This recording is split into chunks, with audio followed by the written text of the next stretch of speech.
So, good day. Mag-unboxing tayo ng shrink tube. So, for wiring to. Quick unboxing. So, quick review lang. And, nabili ko sa Lazada ng 189. Buksan na natin.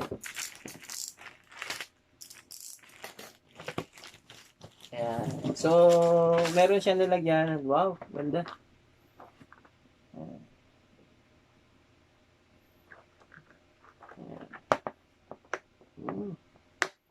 So, may mga different sizes siya. Wala na. Sinig pa talaga. Wala na. Quality niya maganda. Maganda naman. Ooh.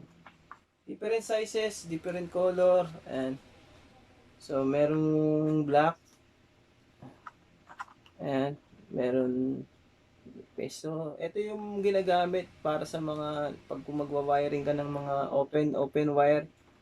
And protection siya para wag mabasa at para rin hindi magkaroon ng contact outside. So for safety siya. And wow, in fairness maganda. So ito yung pinakamanipis. Ang nakikita niyo. Yung pinakamalaki. So meron blue at yellow. Manipis. 3 color siya, kung makikita niyo. Sa black niya meron. Ang size niya at least at least 2 inch bawat isa, at least 2 inch yung haba. Pero yung mga different sizes niya, tama naman, accurate naman. Maganda siya. Pati lalagyanan niya. Ayan, kung makikita niyo. Baka mabuway.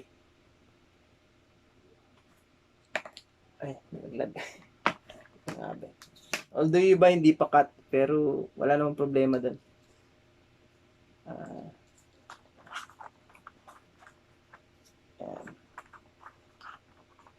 So, para sa mga nagwa-wiring dyan, maganda to for emergency.